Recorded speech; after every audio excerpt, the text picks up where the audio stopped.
Vale. Bueno, en cuanto a despliegue de aplicaciones web, nos vamos a meter en la... En general, ¿cómo lo lleváis? ¿Estáis teniendo problemas con las prácticas? ¿Alguno? Si hay alguno, bueno, ya Yo sabéis, tengo a una través del pregunta. foro habéis puesto algún mensaje. Para mí lo ideal es eso, que lo hagáis en el foro, porque así yo lo ve todo el mundo.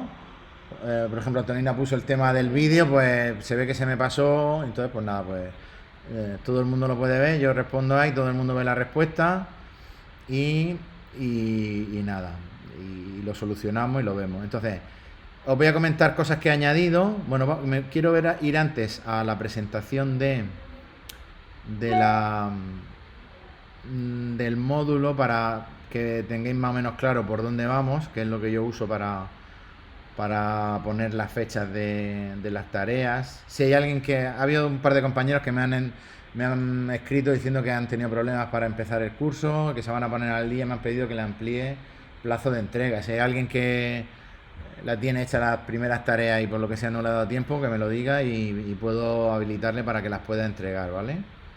Entonces, como iba diciendo, este es el planning que tenemos. Tengo claro que voy a pasar, como os dije, cuando veamos la instalación de transferencia de FTP, probablemente luego control de versiones lo pasemos aquí, pero bueno, a lo que tenéis que ir fijando, lo que tenéis que ir viendo para ver por qué parte del temario vamos cada semana, y más teniendo en cuenta nosotros que nos vemos cada 15 días, es esto, es este calendario orientativo. Y según este calendario, pues estamos a 17, pues estamos en medio de la unidad 2, ¿de acuerdo? En la unidad 2, aunque es para usar en la unidad 2, he añadido algún contenido en la unidad 1 porque conceptualmente creo que es más interesante ponerlo ahí, como es lo siguiente. He añadido lo de instalar el webmin en Ubuntu 24.04, ¿vale? Un vídeo que el audio, esta vez sí lo activé, pero lo grabé aquí en el centro y está muy flojo, pero yo creo que dándole volumen o con unos auriculares se puede escuchar bien. Es un vídeo en el que, para que veáis cómo se instala el webmin. No sé si lo tenéis vosotros instalado en la máquina virtual que habéis usado, pero es un aliado bastante interesante a la hora de hacer configuraciones y demás en un servidor Linux. Y luego también he puesto, este es el vídeo que he actualizado de introducción a Docker, he puesto ya el enlace y ya cuando pincháis se abre el vídeo directamente de YouTube, no se abre Amazon. el enlace del aula virtual. Y he puesto esto, que es una tarea no evaluable, que es una tarea para que vayáis haciendo, que es siguiendo esto, siguiendo esta guía, hacer la instalación de Docker en Ubuntu, ¿vale?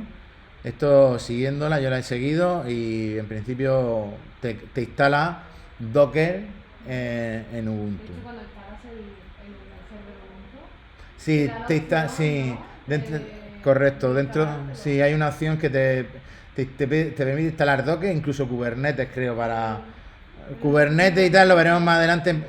es un gestor de contenedores, es decir, con Docker, eh, como ahora veremos, pues lo que te permite es virtualizar y tener contenedores que son como máquinas virtuales más livianas y Kubernetes y otros gestores de contenedores lo que te permiten es realizar una configuración pues para hacer altas disponibilidades, para escalar, por ejemplo, cuando tienes una aplicación web, eso creo que ya lo comenté en alguna clase, cuando tienes alguna aplicación web que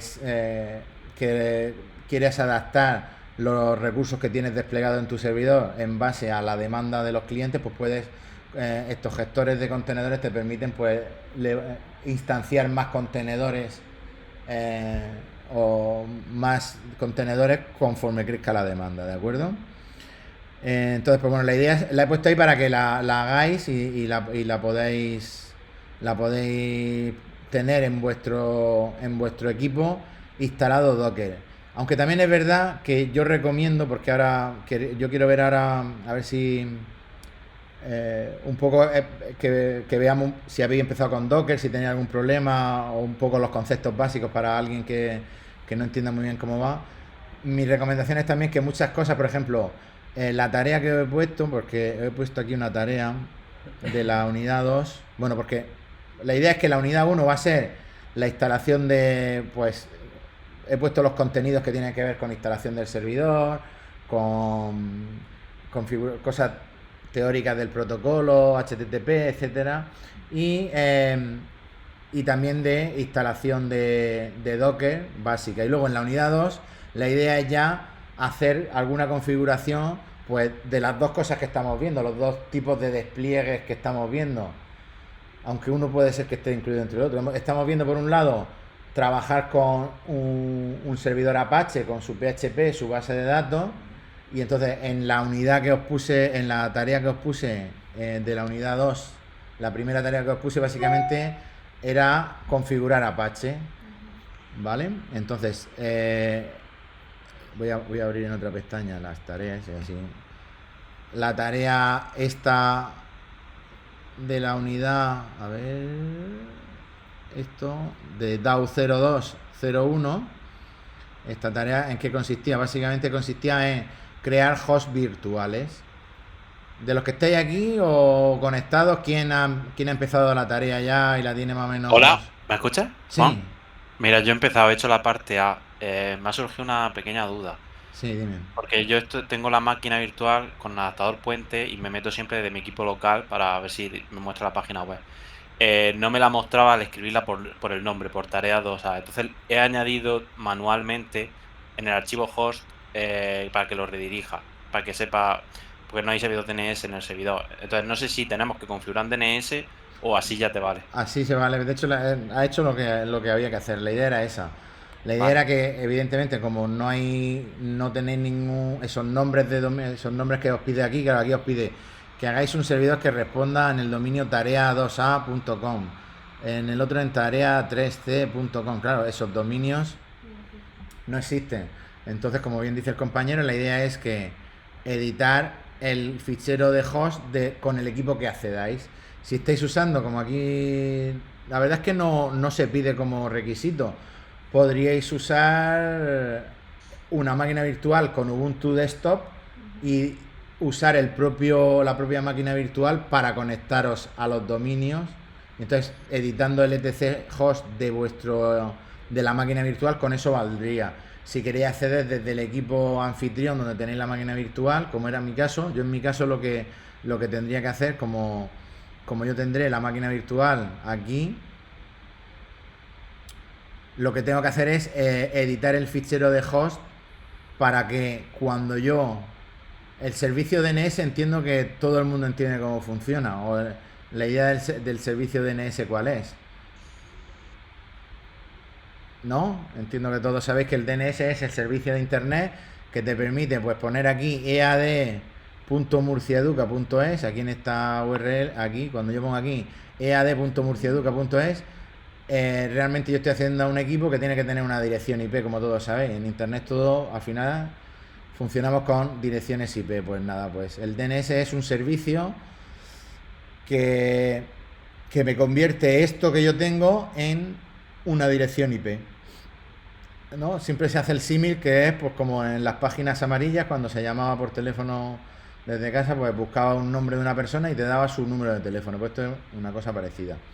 Entonces, la resolución de nombres que se llama, lo primero que busca normalmente todos los equipos vienen configurados para el primer sitio donde buscan convertir un nombre y buscar su dirección IP es en un fichero local, para que tú puedas localmente ponerle nombres a direcciones IP. Entonces, en los equipos que vienen de Unix, como son los Mac o los Linux, pues en etc/host, por ejemplo, si yo me voy a etc/host, es que en este equipo no sé si lo hice, pero bueno, si yo me voy a sudo bin /etc/host, este fichero es el que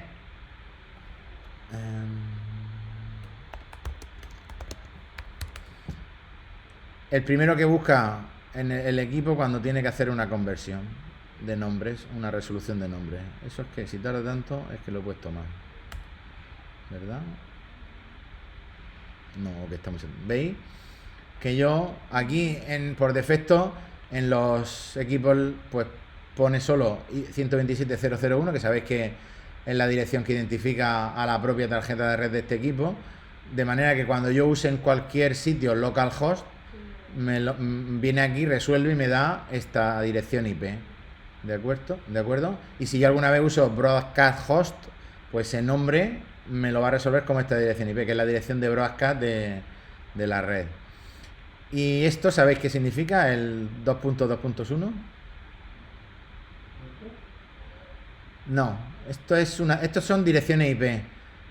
Pero hay dirección IP V4 y V6, dependiendo del... Entonces, las direcciones IP V6 se llevan los 2 puntos porque son más largas, entonces cuando son todos ceros llevan la abreviatura. Entonces esto es una dirección IPv6 que corresponde a localhost. Es decir, si usamos localhost y en algún momento estamos usando el protocolo IP en lugar de V4 y IPv6, pues devuelve esa, ¿no? Entonces, si nosotros quisiéramos, como ha dicho el compañero, si nosotros cuando vayamos a probar, imaginaos que yo voy a probar, quiero probar porque yo tengo un Ubuntu server aquí, quiero probar... a ver, esto está ahí. Vale. Espérate, sabéis que cuando arranco tantas cosas, esto. Hasta que no le pida a los Reyes Magos el portátil nuevo. No sé por qué, pero. A ver. Y lo que no sé si. Es que yo pensaba que a lo mejor lo cogía bien, pero pasa es que no.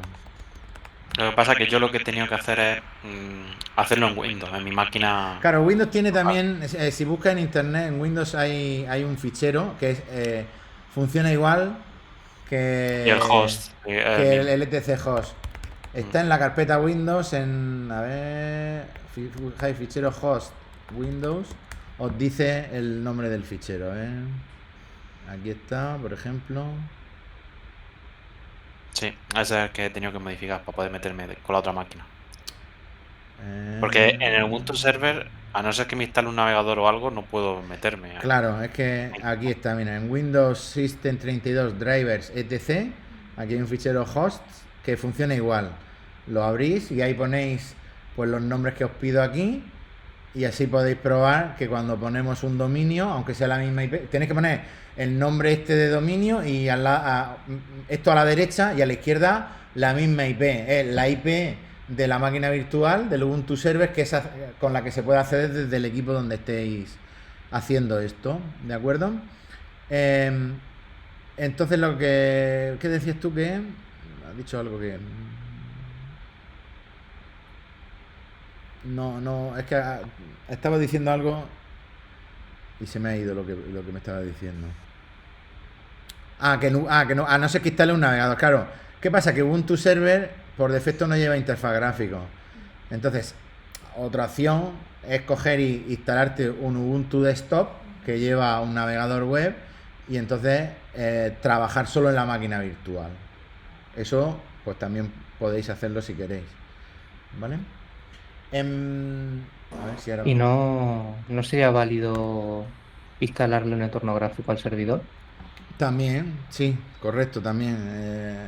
Con sudo apt le puedes instalar, tendrías que ver que hay que instalar algunos paquetes, pero bueno, sí, yo creo que si instalas algún escritorio, él solo coge las dependencias y te lo instalaría todo. Y sí, o si buscas instalar un entorno gráfico en Ubuntu Server, que probablemente lo lleve para instalarlo, pues lo instala y también. Lo que pasa que sí que es verdad que vosotros pensáis que el día de mañana, cuando vosotros tengáis una aplicación para desplegar en un hosting que hayáis contratado, de hecho, le estoy dando vuelta a la opción de que para alguna tarea, alguna cosa que hagamos, a ver si puedo buscar precios o algún hosting que tenga alguna oferta, y a lo mejor para final de curso o para la última fase del curso, si os pido que miréis alguno, porque os puede servir incluso luego para la parte de desplegar vuestro proyecto. Y creo que os lo comenté en alguna clase que, por ejemplo, Ionos tiene algunas ofertas que a lo mejor con un precio moderado podéis tener un VPS. ¿Sabéis lo que es un VPS? Un Virtual Private Server es un hosting que te da un servidor para que tú, con una IP pública, para que tú ahí puedas desplegar aplicaciones, etcétera, etcétera. Los VPS, los más económicos suelen ser en Linux y suelen dártelos sin interfaz gráfica, ¿vale? Porque tú tienes un tamaño, un espacio determinado y normalmente los servidores intentan reducir al máximo el espacio y la carga de trabajo, y las interfaces gráficas pues consumen recursos. Entonces sí que es verdad que es bueno que os acostumbréis a tener un servidor que no tiene interfaz gráfica y aprender a trabajar con él, porque luego cuando vayáis a desplegar en cualquier, aunque no sea un hosting con un VPS, si os ponéis a desplegar en un hosting que os da almacenamiento web, por ejemplo, a la hora de copiar archivos o de hacer cosas, os dan una terminal que os conectéis por SSH y podéis hacer mediante SSH un montón de cosas, pero no tenéis interfaz gráfica. Entonces es bueno saber hacer determinadas cosas con interfaz gráfica. Y ya me han dicho por aquí que el año pasado en sistemas informáticos visteis bastantes terminales y demás. Entonces,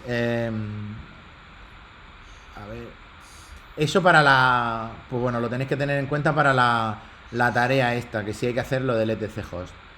Luego, la otra tarea que he puesto, la segunda tarea y esta tarea tiene esa parte. Voy a volver.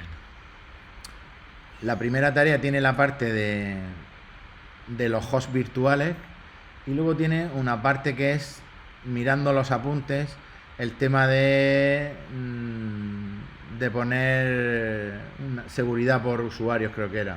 Hay que hacer pues eso, que tenga unos grupos de usuarios. Todo esto al final lo que es para que practiquéis un poco la configuración de un servidor Apache, ¿vale? ¿Cómo se puede configurar un servidor Apache? Pues para darle seguridad, para que a determinados directorios solo puedan acceder usuarios con una determinada contraseña, etcétera.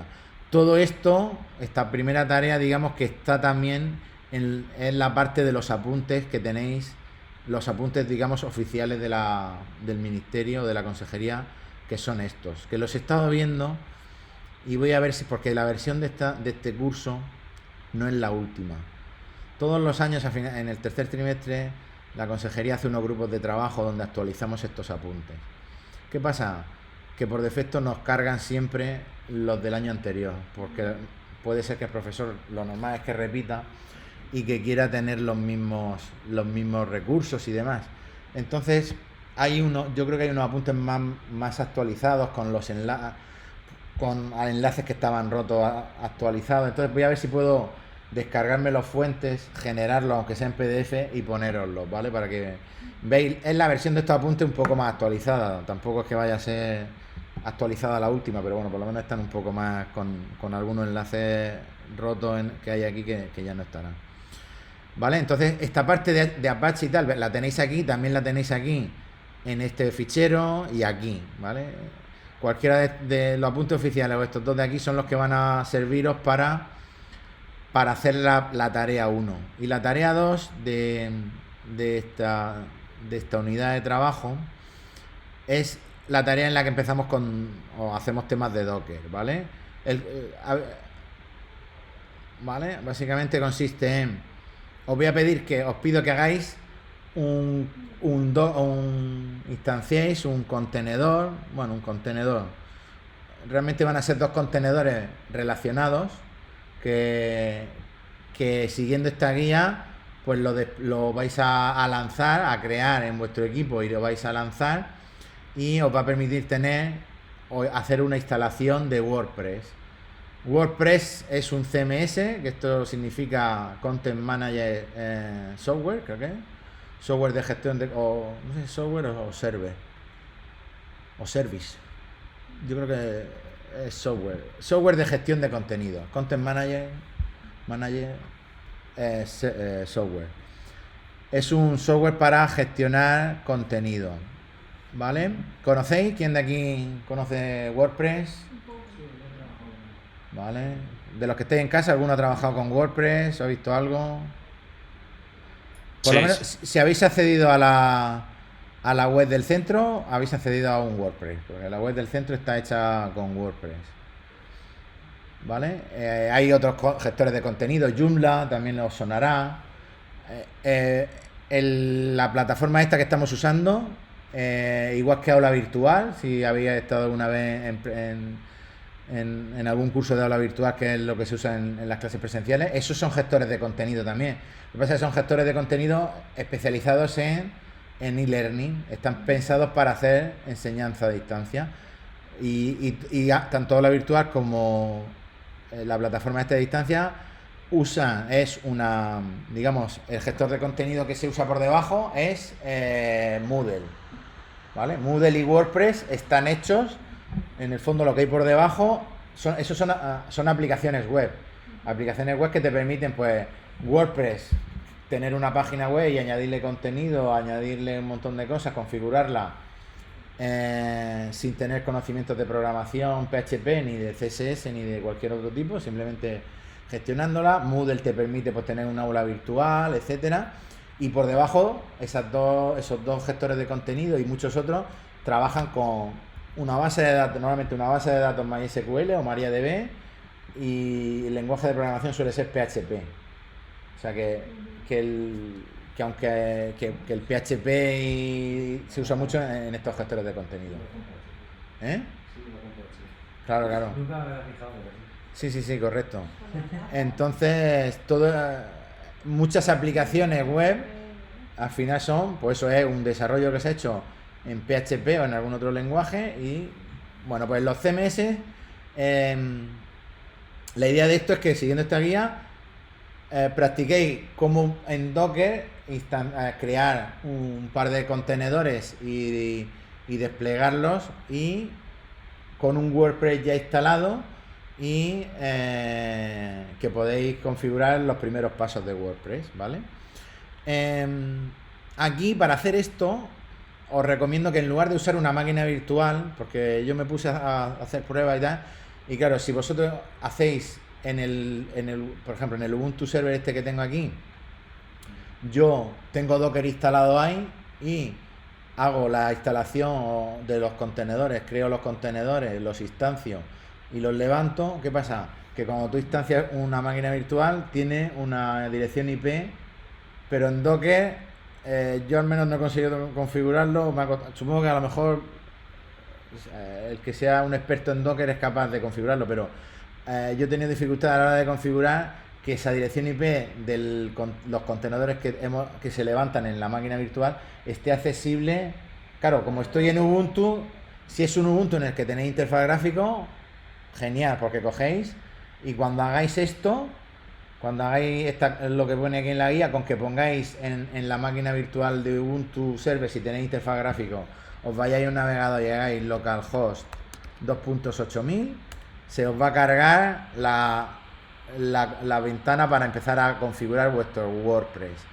Pero si os pasa como a mí, que no tenéis instalado el contenedor, o sea, perdón, el interfaz gráfico en Ubuntu Server, pues no, la IP la conoce Ubuntu Server, pero no la conocéis en este equipo. Entonces yo os recomiendo podéis hacer o instalar el interfaz gráfico en Ubuntu Server, o hacerlo yo os recomendaría instalaros Docker directamente en el equipo. Yo lo tengo instalado en el Mac aquí. Entonces, para instalar Docker en un Windows, en un Mac, pues lo mejor es iros al Docker Desktop. Si buscáis Docker directamente, os aparece la web oficial, y hay un software que es Docker Desktop, que lo instaláis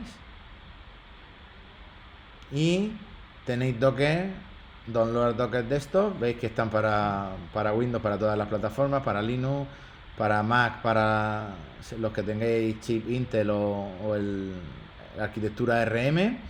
Y pues básicamente lo bueno de Docker es que, si lo instaláis en un Windows o en un Mac, es que tiene, por un lado, tiene interfaz visual, que al principio a lo mejor os lo agradecéis, y también tiene instala lo que se llama el Docker CLI, el cliente para interactuar con Docker desde la consola. Vale, entonces para que esto no pete, voy a parar esto. A ver, ¿por qué no me deja?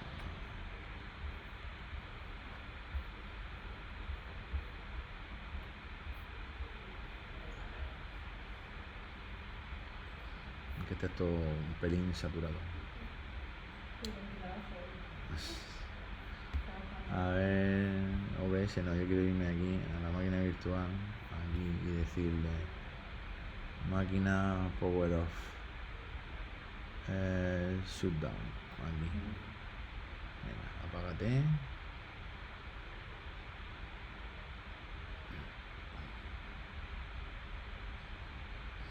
En cuanto a, ¿habéis leído la introducción a Docker y un poco en qué consiste? No, aquí, por ejemplo, ¿qué diferencia hay entre, o qué es el Docker Hub? Si os digo Docker Hub, ¿os suena de haberlo leído? Supongo que sí, ¿no? Mira, a ver, esta es la aplicación Docker del interfaz gráfico del Docker para Mac, ¿de acuerdo? Entonces, yo aquí tengo, en Docker hay un concepto que es el de contenedores, que es lo primero que se dice, pero hay otro concepto que son imágenes, ¿vale? Luego está el tema de volúmenes, etcétera. Entonces, la idea es que yo con Docker tengo lo que se llaman imágenes. Imágenes son como clases. Vamos a hacer un símil con la programación orientada a objetos. Yo en la programación orientada a objetos tengo una clase que es donde yo defino una estructura, ¿no? Defino un concepto, por ejemplo, la clase persona pues tiene unos atributos y unos métodos. Entonces yo la defino en una clase, en un fichero de clase, y cuando quiero crear objetos de esa clase, pues lo que hago es instanciar objetos, ¿no? Entonces, aquí en Docker las imágenes serían las clases y los contenedores serían los objetos. Entonces, cuando yo... y el Docker Hub es como una especie de librería de clases. El Docker Hub es un repositorio donde hay un montón de imágenes ya creadas, ahí están definidas que tendrán un sistema operativo con una serie de aplicaciones instaladas, una configuración, y entonces cuando yo quiero usar una imagen, lo que tengo que es descargarla y instanciarla, y a la hora de cuando yo instancio una imagen, lo que estoy es creando un contenedor, y ese contenedor que hago a partir de una imagen es el que yo puedo arrancar, y cuando lo arranco pues es como si tuviera una máquina virtual arrancada. Cuando lo puedo parar tiene unas propiedades, bueno, eso un poco, la idea es esa. De hecho, si vosotros ponéis aquí, lo primero que nos pone aquí es las imágenes que yo tengo están en local o en un hub. Si yo me voy al hub, veis que yo puedo, para irte al hub y buscar imágenes, tienes que estar registrado, ¿vale? Registráis con una cuenta, la de Murcia Educa, por ejemplo, si no queréis dar la personal. Y yo aquí, imagínate que yo quiero buscar una imagen de LAMP, de Linux, Apache, MySQL, PHP, ¿vale? ¿Por qué no a ver, se supone que... ¿Y si lo busco aquí? Vale. Cuando lo busco aquí, aquí no me lo saca, no sé por qué. Pero bueno, aquí, cuando le doy arriba, le he dado aquí a buscar, a esta barra de búsqueda que hay aquí. Aquí, sin embargo, profesor es el usuario. Se supone que yo estoy buscando en el hub aquí. Sí, es el mío. No, es verdad. Tú no... Bien, sí, claro. ¿Tú eres, perdona? Roberto, buena aclaración, claro. Probablemente el hub, cuando tú estás registrado, puedes subir imágenes. Una vez que tú defines, tú puedes, incluso puedes hacer lo que se hace en herencia con las clases. Yo puedo coger, heredar de una clase y redefinir métodos, añadirle atributos. Y entonces es una clase nueva que puedo instanciar esa clase nueva. Aquí la idea es la misma. Yo puedo descargarme una imagen del hub, añadirle, imaginaos que me descargo una imagen de un Ubuntu pelado, un Ubuntu server o un Ubuntu desktop, y le puedo descargarme esa imagen, modificarla y añadirle software y subirla al hub diciendo que es una imagen de Ubuntu con la instalación de no sé qué software. Y eso, si lo subo al hub, estará disponible para que alguien pueda usar esa imagen para descargársela y levantar un contenedor a partir de ella. Entonces, claro, aquí yo busco solo las imágenes que sean mías, que yo haya subido. Y aquí es una búsqueda global. Entonces, si yo pongo LAMP, pues mirad, me sale pues un montón de imágenes que llevan primero el usuario y luego la imagen que lleva. Entonces, de hecho tengo la opción de... Normalmente las imágenes, como en los repositorios tienen una etiqueta con la versión, y si no ponemos versión descargamos la latest, la última, y tiene la versión de pull, que es descargarla y ya está, o run, que es descargarla e instanciar un contenedor que se lance con esa imagen, ¿vale? Y si pinchamos aquí, en principio nos lleva a la descripción. Esto es muy parecido. ¿A qué os suena esto? ¿A qué otro sistema de versiones? A GitHub, ¿no? Es muy parecido, ¿no? Entonces, aquí hay imágenes que sí lo tienen y otras que no, que tienen aquí la descripción de lo que tienen, de cómo están configuradas, de cómo luego modificarlas, cómo las versiones del software que llevan, etcétera, etcétera. Entonces, esto se podría hacer desde aquí. Yo podría hacer un run desde aquí y me lo descargaría, levantaría el contenedor. Hay una por ahí que es, por ejemplo, si yo quiero un Ubuntu, pues mira, tenemos, pues no sé, Ubuntu con Apache, el Vine el Vine creo que es un enrutador. Esto es un Ubuntu, probablemente un Ubuntu server, que le han instalado un software que hace de enrutamiento. Entonces es una imagen de un contenedor que te va a permitir enrutar tráfico, filtrar, etcétera, etcétera. No sé, a ver, un Ubuntu con Python. Bueno, no sé por qué, pues el Apache 2. Ubuntu Apache 2, y yo aquí le digo, venga, ejecútamelo. Se supone que lo que va a hacer primero. Y todo esto, bueno, esto lo estoy haciendo gráficamente, pero yo esto lo podía hacer desde consola. ¿Cómo? Me podría venir aquí y decir Docker. De hecho, en los apuntes os habla de comandos, pues Docker run, y entonces tenemos que poner el nombre de la imagen. La podemos renombrar para que cuando la descarguemos tenga un nombre que nosotros queramos usar. La idea es que con los apuntes que tengáis vayáis practicando un poquillo, descargar alguna imagen. A ver, me ha dado aquí algún mensaje. A ver qué está haciendo. Pues aquí en imágenes debería aparecer, ya está por aquí, vale. Y contenedores todavía no tengo nada, porque esta imagen la tengo aquí descargada. Yo creo que no está haciendo nada. A ver en terminal. Esto también te permite, veis que el propio interfaz, esto me permite la terminal tenerla integrada aquí, pero aquí yo creo que no he hecho nada. Bueno, puedo actualizar la versión de Docker. Claro, sí, le tendré que dar a ejecutar esa imagen, ¿vale? Si yo le doy a ejecutar,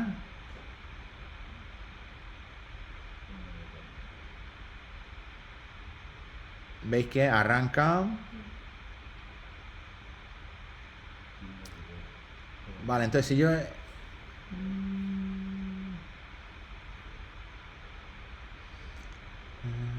172.17.02, este se supone que es pero si yo me voy aquí a imagen, a ver, y me voy a la descripción de esta imagen, a ver si alguien en la descripción me dice cómo puedo acceder. Luego normalmente, ¿dónde está? Aquí.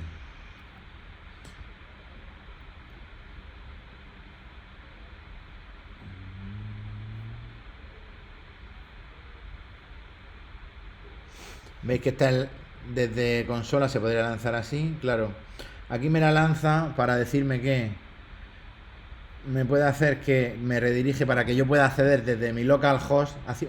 Lanzándola así, con este comando, lo que me permite es descargarme la imagen, lanzarla, pero redireccionando para que cuando yo me conecte a localhost por el puerto 8080 me lo redirija al puerto 80 de la máquina Ubuntu Apache que yo me he descargado. Entonces, haciendo esto así, poniendo yo localhost 8080, me va a dejar acceder al servidor Apache que tengo, al contenedor Apache que que he desplegado.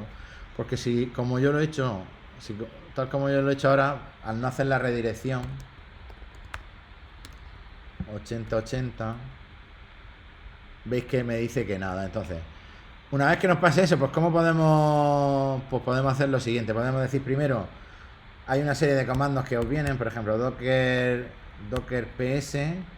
Esto me dice los contenedores que yo tengo ejecutándose. Entonces, este está ejecutándose. Si quiero pararlo, docker stop, y tengo que ponerle o el nombre que le haya puesto, que en este caso se llama King Galileo porque es el que lleva, el que venía de la imagen, pero yo lo podría haber renombrado. Entonces, si yo pongo King Galileo, lo he parado, debe pararse, va a su ritmo. Y cuando yo haga docker ps, después de que se haya parado, pues no me aparece ninguno. Yo ya he parado el contenedor ese que tenía arrancado. Y ahora imaginaros que yo quiero ver las imágenes que tengo descargadas. Docker imágenes.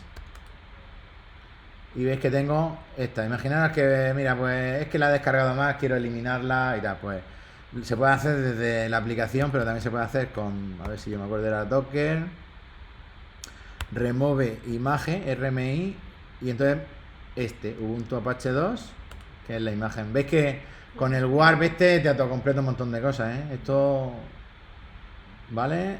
Error, porque hay un contenedor que está usando, vale, eso es porque el contenedor lo he parado, pero sigue estando instanciado, o sea, sigue estando ahí, aunque no lanzado, pero sigue estando instanciado. ¿Cómo puedo verlo eso? Si hago docker ps-a, me muestra a todos los que están, porque con docker ps por defecto solo me muestra los que están ejecutándose.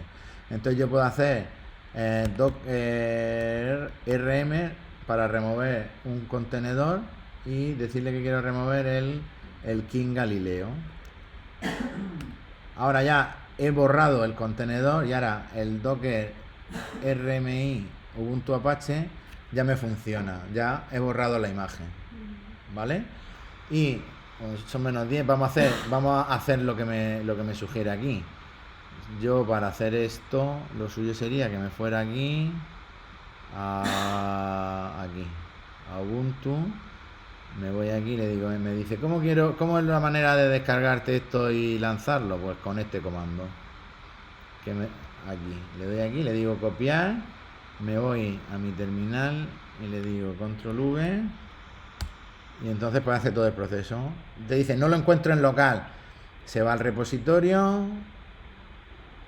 Claro, esto descarga, pues tiene, a ver, siempre ocupan estos contenedores, pues lo bueno es que como el concepto de contenedores es que, aunque si yo tengo 2 o 3 contenedores Ubuntu, las librerías comunes a Ubuntu se comparten entre ellos, por lo tanto siempre va a ser más liviano en un equipo tener 3 contenedores que levantes 3 máquinas Ubuntu que no tener 3 máquinas virtuales que hagan las tareas, ¿vale?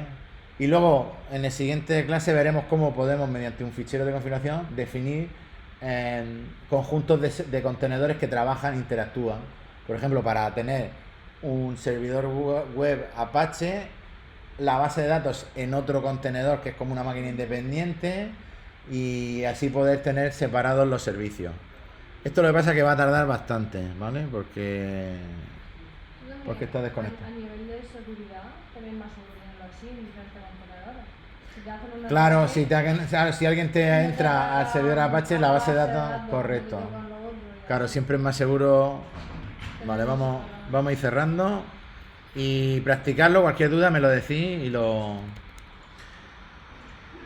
luego también sobre todo esto, lo que yo el año pasado noté, sabéis que di el módulo de servidor, y espera, voy a parar.